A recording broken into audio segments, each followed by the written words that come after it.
बोलिए श्यावर रामचंद्र की जय, पवन पुत्र हनुमान की जय, श्री अम्बे मात की जय, श्री सतगुरु महाराज की जय। हर हर महादेव।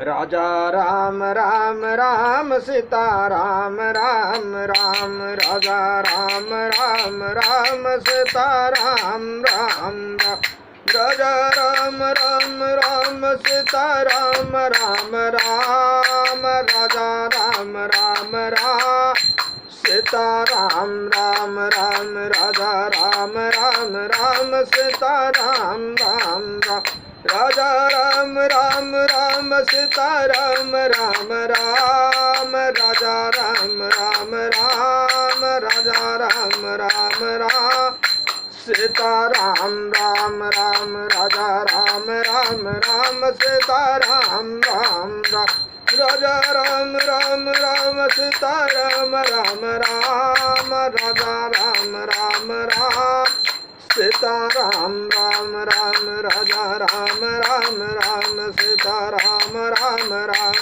राजा राम राम राम, राजा राम राम राम सीता राम राम राम, राजा राम राम राम सीता राम राम राम। श्यावर रामचंद्र की जय, पवन पुत्र हनुमान की जय, श्री अम्बे मात की जय, श्री सतगुरुदेव भगवान की जय। हर हर महादेव। श्री राम जय राम जय जय राम, श्री राम जय राम जय जय राम।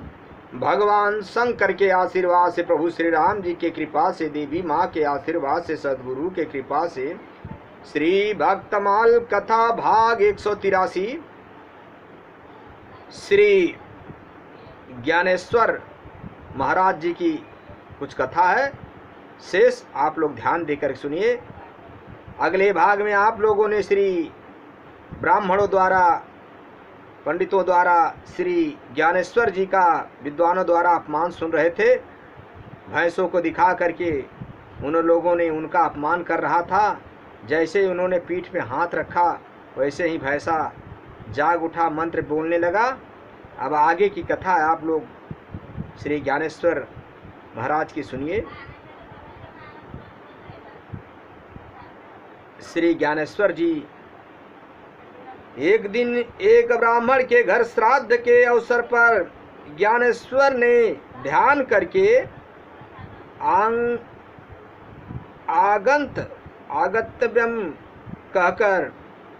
आगंतव्यम कहकर उसके पितरों को सशरीर बुला लिया और उन्हें भोजन कराया।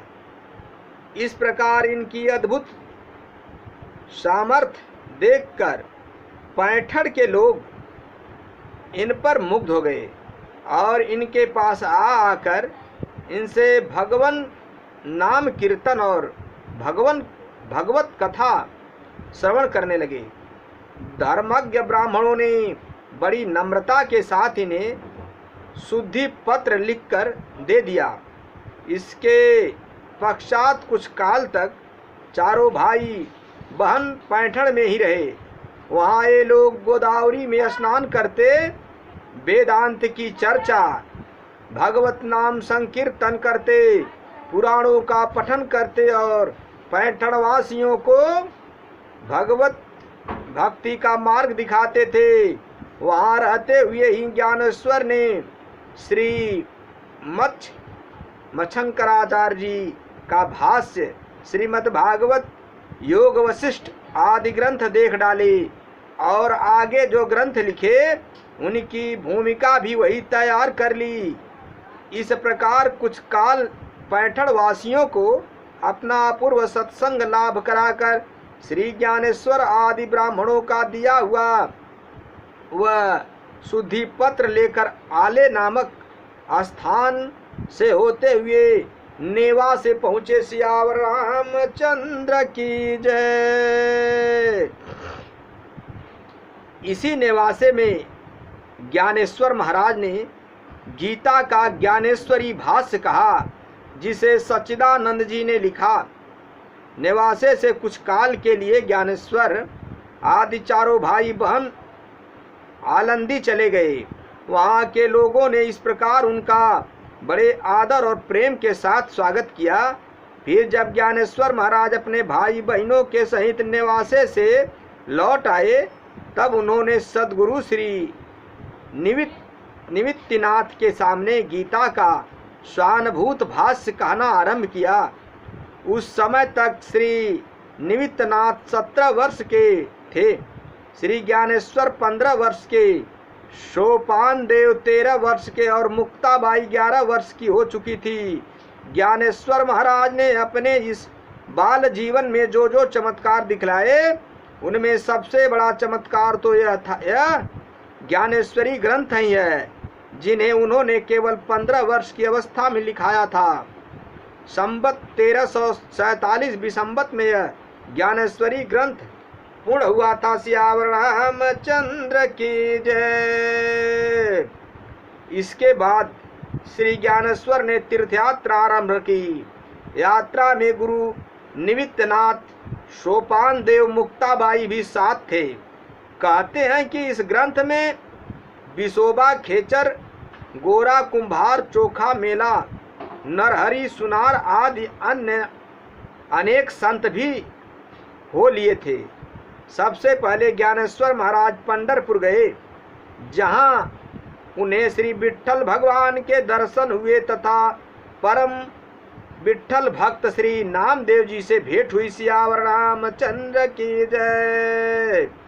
तत्पश्चात श्री नामदेव जी को भी साथ लेकर श्री ज्ञानेश्वर महाराज ने अनेक स्थान में अपने ज्ञानोपदेश द्वारा असंख्य मनुष्यों का उद्धार करते हुए उज्जैन, प्रयाग, काशी, गया, अयोध्या, गोकुल, वृंदावन, द्वारका, गिरनार आदि तीर्थ स्थानों का परिभ्रमण किया और तदंतर वे सब संतों के साथ पंढरपुर लौट आए।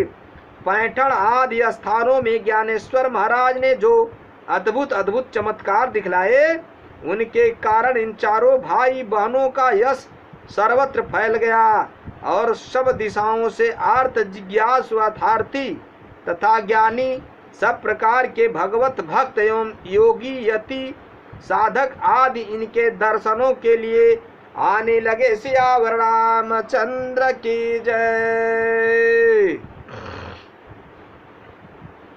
बात उन दिनों की है जब ज्ञानदेव आलंदी ग्राम में निवास कर रहे थे।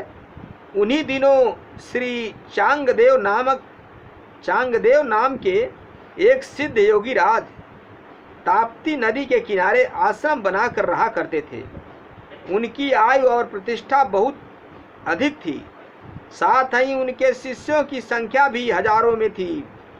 इस बात का उन्हें अभिमान भी बहुत था। उन्होंने जब ज्ञानदेव की महिमा सुनी तो अपने हजारों शिष्यों को लेकर वे उनसे मिलने चल दिए। उस समय वे एक सिंह पर सवार थे। उनके एक हाथ में त्रिशूल और एक हाथ में सर्प का कोड़ा था। आलंदी गांव के समीप पहुंचने पर चांगदेव के शिष्यों ने श्री ज्ञानदेव के पास जाकर उनसे अपने गुरु की आगमन की बात बताई। यह सुनकर श्री ज्ञानदेव के बड़े भाई श्री निमित्तनाथ जी ने ज्ञानदेव से कहा, चांगदेव हमारे अतिथि हैं, अतः उनके स्वागत के लिए तुम्हें जाना चाहिए। उस समय शीत ऋतु थी। ज्ञानदेव एक मिट्टी की दीवार पर बैठे धूप सेवन कर रहे थे। चांगदेव के शिष्य और अपने बड़े भाई की बात सुनकर उन्होंने दीवार से कहा, चल। वह मिट्टी की दीवार चल पड़ी। जब यह आश्चर्य चांगदेव ने देखा तो वे सिंह से कूदकर ज्ञानदेव जी के चरणों में गिर पड़े। उनका सिद्धि का अभिमान विगलिप्त हो गया। उन्हें लगा कि सिंह तो चेतन प्राणी है, उसे बस में करना बहुत बड़ी बात नहीं है, परंतु ज्ञानदेव की महिमा तो अपार है। उन्होंने तो जड़ दीवार को ही चेतन बना दिया है। श्री ज्ञानदेव जी ने उन्हें उठाया। उनकी कृपा दृष्टि पड़ते ही चांगदेव में भक्ति का संचार हो गया। उनकी आंखों में प्रेम आंसू भर आए और शरीर में रोमांच हो आया। इसी प्रकार श्री ज्ञान देव जी ने बहुत से लोगों को भगवत भक्ति का उपदेश देकर भगवत सन्मुख किया। सियावर रामचंद्र की जय। कुल 21 वर्ष 3 मास 5 दिन की अवस्था में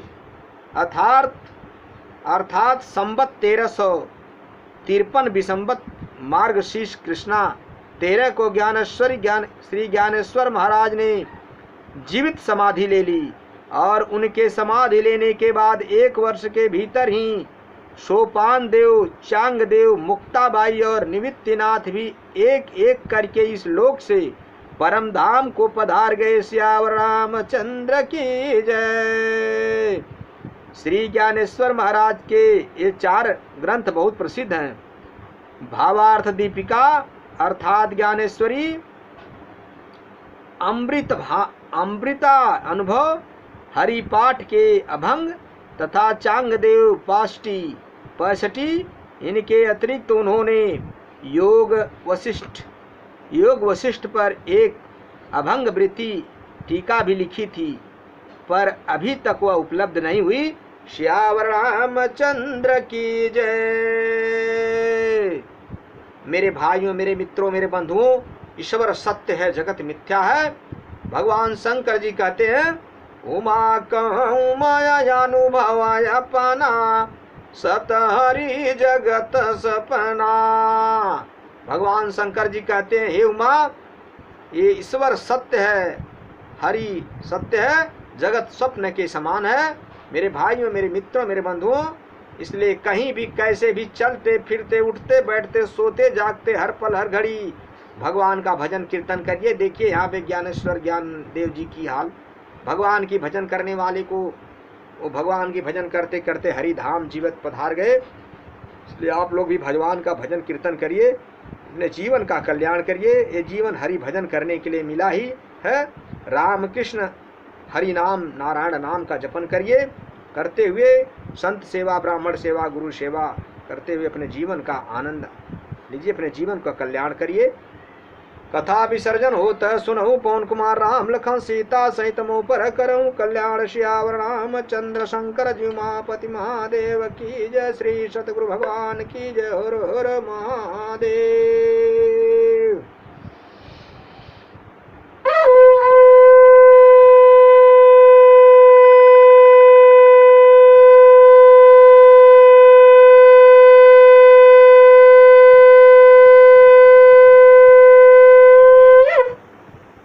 हरि नारायण।